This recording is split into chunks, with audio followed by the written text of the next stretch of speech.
Shout out to Bring Our Q, Julius, you legend. We're going to do a joint interview, yeah? Yeah, we'll do a joint interview, Julius. Thanks for the support.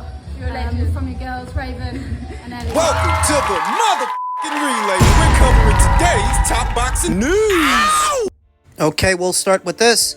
The WBC's updated rank standings in the women's super bantamweight division, where unbeaten Ellie Scotney still reigns as unified champion, WBC title intact. Ranked at number 1 is the former champion, Jamie Mercado, who held that same title for a good number of years. I'm not sure that she's fought since Ellie defeated her, or why she's now ranked at number 1. Could be the amount of time that she was champion. Maybe she's being given special consideration on the premise that her reign lasted a really long time in tandem with her nationality. She is Mexican after all, and we know that the World Boxing Council, based out of Mexico, is partial towards Mexican fighters. That could be what it is. Ranked at number 2 is former featherweight champion Skye Nicolson. And ranked at number 3 is former bantamweight champion Yuli Hangaluna, also of Mexico. Her and Skye are going to be fighting real soon. WBC interim title is on the line, which can serve as a segue to a Scotney fight, an Ellie Scotney fight, rather, the winner of Scotney versus Flores, set to be rescheduled next year for the inaugural Undisputed Super Bantamweight Championship. And now for the ties that bind. I've already stated in my previous video that I expect Skye Nicolson to win a points decision against Yuli Hangaluna, so that when she does, she might advance ahead of former champion Jamie Mercado in the ranks, up to number 1. So it's not over. If Ellie Scotney beats Mayeli Flores and becomes undisputed champion, it's not a guarantee that Ellie gives Skye an opportunity. It's not a guarantee that Ellie gives Skye the time of day or her crack at the apple at Undisputed. They're on different sides of the street now, where before they were both at Matchroom. Now Ellie's at MVP and Skye's still over there. Matchroom. Also notice the good number of MVP Valkyries dropping their WBC titles, seemingly in protest of the WBC's hardline stance against 3-minute rounds in a women's boxing match. At least, that's been the cover story. Amanda dropped her belt in protest, more recently Alicia Baumgartner, and even more recently, Chantel Cameron. She dropped her WBC interim title, so who's to say that Ellie Scotney won't end up doing the same thing if she is so confronted with Skye Nicolson, if an order comes down from the World Boxing Council next year for Ellie to fight Skye. We just saw that play out between Chantel and Sandy. Chantel said that she dropped the belt in protest of the WBC's hardline stance, but nobody believes her. They're not buying it. They think she did it to avoid Sandy. Will Ellie end up doing that to avoid Skye? You think Ellie is scared of Skye? Not at all, but that doesn't mean Ellie wants to give her the time of day. That doesn't mean Ellie wants to do any business with her. And for perspective, Ellie Scotney's been campaigning as a super bantamweight for a while now. Who's to say that if she becomes undisputed champion, she even stays at super bantam? She might so decide she's done what she needed to do and move up. The mission statement is that it's not a guarantee we get Scotney versus Nicolson, that if Ellie wins her fight and Skye wins hers, there's no guarantee they fight each other after that. I can think of 1 or 2 reasons why they might not fight, and if they don't, Skye might either be elevated to full WBC champion, or she might have to fight former champion Jamie Mercado, either in defense of the title or to claim it. There's a reason that Jamie, still coming off a loss, managed to secure a lofty position in the WBC's ranked standings. They seem to want to make it easy for her to get her old title back once it becomes available. Skye's right behind her. It could be that Nicolson versus Mercado is more realistic than Nicolson versus Scotney, even though Nicolson versus Scotney has more of a profile. If you're Ellie Scotney, there's not much in it for you. Giving Skye Nicolson an opportunity, if you've already become undisputed champion, the inaugural undisputed champion, the first of your kind, the first the division will have ever seen, what's in it for you defending it against Skye? You have to consider that maybe Ellie, don't give her the time of day, and it becomes a different conversation after that. Yeah, it might. In men's junior middleweight news, what I considered a shock announcement that Tim Tszyu will be boxing again before this year is out against unbeaten Anthony Velasquez of the United States. I did not expect that so soon after his latest loss to Sebastian Fundora, in what was their rematch, that Tszyu would get out there again, and before this year is out, at the ICC Sydney Theatre in Sydney, Australia. What we know is that Tszyu has given his managerial and training team a complete overhaul. He's not managed by the same people anymore. He's not trained by Igor Golubev. He's trained by Pedro Diaz now in Miami, Florida, where this fight is going down in Australia. Not but a week or so ago, the good people at Boxing Scene caught up with Tim right before the announcement for this fight was made. This is what he had to say. It's definitely a different type of energy that I've felt in a long time. It's made me honestly fall back in love with the sport. The reason why I started it reminds me of when I was a 15-year-old coming back home from school and watching tapes and just studying the game, and it's put me back to that mindset. You know, I think I've missed that feeling for such a long time. But yeah, I'm honestly just enjoying life here. Miami's pretty. It's a pretty cool vibe. The first place I went was a bit different, but now settled in here, it's nice and homey, and the weather's good. Can't complain. I've got the right people around me. It's a good vibe.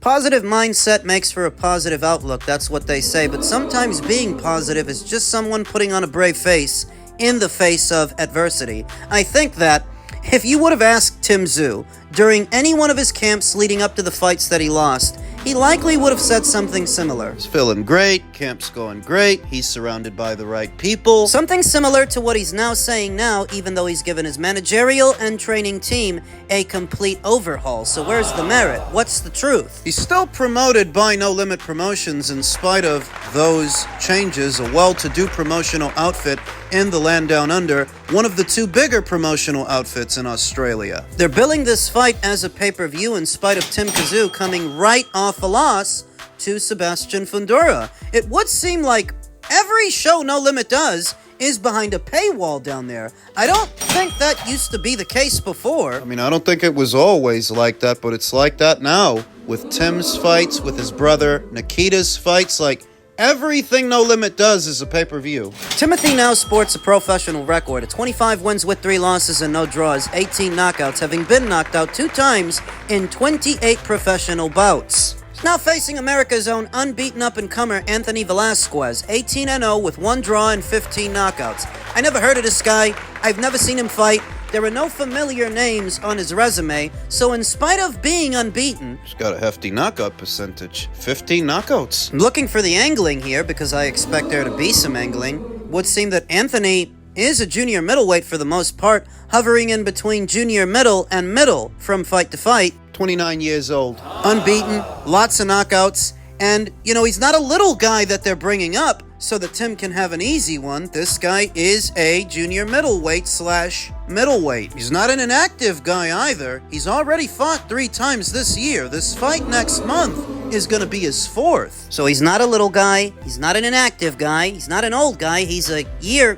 or so younger than Tim. Where the fuck is the angling? Because they need it. I did not expect Tim to return to action so soon after that loss to Sebastian Fundora. I did not expect that he would fight again this year. Maybe early next year, but here we are. I don't know that this fight will be shown to us in the United States via Amazon Prime, since it doesn't really feature any PBC fighters, and by all accounts, it's a No Limit party. It's a No Limit promotion show. I don't know that they have any other affiliation with the PBC at this time, so we might not see this. Timothy is 3 for 3 in his last 6 fights. He won 3 and lost 3, currently coming off that loss to Sebastian Fundora. He wants to end the year on a high, and I can see that. He wants to close out the year in the winner's bracket and get that bad taste out of his mouth from the Fundora rematch, which is more or less the right idea. The sooner you get back out there and start winning,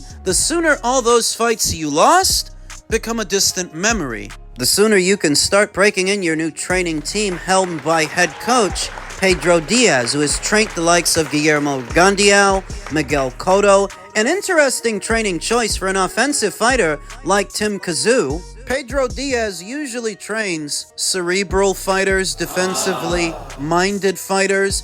Tim Tszyu went to him, likely to work on his defense, so he doesn't take as much punishment because he's taken a lot in his last 4 fights. The losses piled up quickly. If he went to a defensively minded coach, it's very obvious it's because he wants to work on his defense. He wants to get hit less. Think this is gonna work? It's asking a lot to expect dramatic changes from Tim Tszyu so soon after hiring a new trainer. We might get a glimpse of what they've been working on in this Velasquez fight. Though whether or not it's gonna work, I can't answer that question. Maybe working on things with Pedro, tightening up his defense, will give Tim Tszyu's career a second wind, or maybe he'll look awkward and clumsy, caught between styles. Said I can't answer that question. I would like to think that Tim Tszyu is young and he still has more to give, but the truth is the losses piled up quickly and so did the damage, where you wonder if Tim Tszyu isn't damaged goods,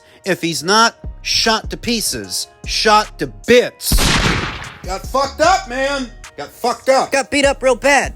Kind of beatings that they take something away from you. You can't really get it back. Pedro can't give it to you. I don't know. Say that time heals all wounds. If nothing else, Tim Tszyu has to give himself time to heal, time to win, time to improve. I feel like he finds himself in this situation from rushing things needlessly. He was in such a hurry to come to America, invade this market, and make a splash, make an impression on people that really didn't give a damn about him and were likely plotting against him. What I think was a miscalculation. Some say that Tim was always a hype job. I don't believe that. His wins over Takeshi Inoue, Brian Mendoza, after Brian knocked out Sebastian. For me, that's the evidence that at one point, Tim was world class, but he made a series of mistakes that costed him greatly. The evidence, how he handled Terrell Gausha on U.S. soil, how he handled Takeshi Inoue, how he handled a durable Brian Mendoza. Those are solid fighters, and Tim beat the crap out of them. Former champion and Tony Harrison. Tim beat the crap out of him. I do think at one point, Tim was world class. I don't know that he's those things now. Oh. Putting distance between himself and those losses is a good idea. Taking more time out to break in this new training team is also a good idea, but I can't tell you if it's going to work. Seems to be doing all the right things, though. Changing his decorum in a manner of speaking, training in America but fighting in Australia. That is one recommendation I made. Before you worry about the world, go back home. Center yourself. Get grounded again, because I think Timmy got blinded by the bright lights in the US of A. Go back to where it all started. Worrying about people that don't know you, and the ones that do don't like you. Focus on the people that did support you from the very beginning. Your hometown crowd in Australia. Americans would kill for the support that Tim was getting in his own neck of the woods, and I think that he lost sight of that. Go back to where it all started. Touch on the face of boxing thing. That David Benavidez is the guy that I've actually been screaming from the rooftop that has the ability to be that, and not only just because of his fighting style. You know, it's the weight class. He's got a lot of dance partners, and if he's victorious time and time again, he's going to be pretty much undeniable. Also, he just talks the way you want your champions to talk. He wants all the smoke. He goes after everybody. He doesn't mince his words. So there's definitely a place for him to have the ability to take that mantle, but it's a hard road. Like I said, that weight class is packed with talent, and for him to ascend to that level, he really is going to have to beat all those guys. I think that Chris Algieri is leaving out a few key components and some points that he mentioned I don't actually agree with. No, I don't think the light heavyweight division is so teeming with talent and the right opponents that David Benavidez, if he can even keep making that weight, I'm not sure that he can. that's where he becomes the face of boxing. I think right now the light heavyweight division is what people like to call top heavy.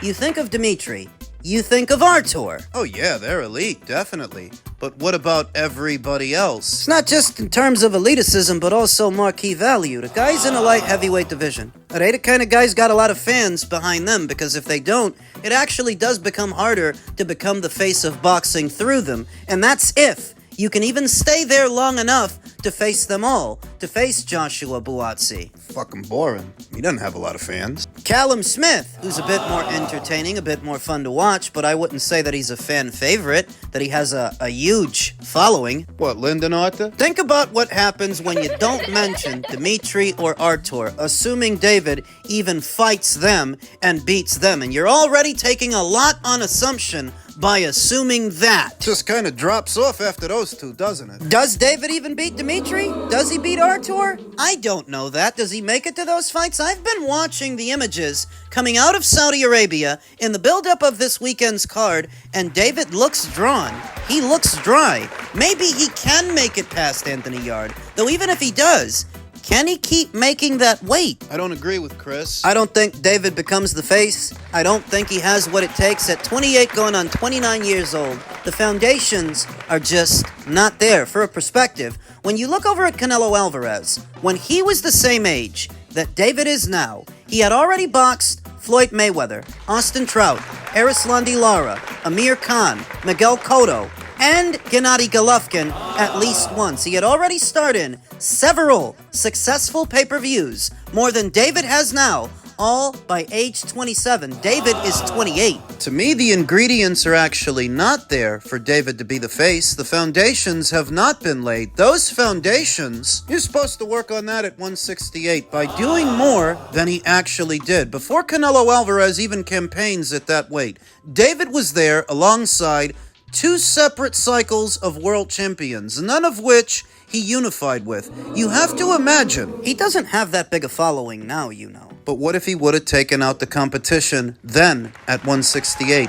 What if he would have taken out George Groves, or James DeGale, or Zerto Ramirez, or Billy Joe Saunders, or Jose Uzcategui? What if he would have fought Caleb when he did have a title instead of waiting until he lost it? I think if he would have laid the foundations then, he would have had the following now to perhaps go on to become the face, because the light heavyweight division by itself and what it provides is rather top heavy. Yeah, there's Dimitri and there's Artur, but after them it sort of just drops off. You have to play it close to the chest. Really take it on faith that David can fight the both of those fighters and actually win. That's saying a lot. And to even say that, you have to make the separate assumption that David's not busting at the seams and he can keep making this weight for at least another year, year and a half, long enough to face the both of them. I'm not seeing it, Chris. What if David can't make the weight and he's forced to move up to the cruiserweight division that most Americans don't really even keep up with? Most Americans don't even watch. Could he become the face of boxing up there? No. You know a lot of cruiserweights that became the face of boxing? Cruiserweight division is yet another top-heavy division.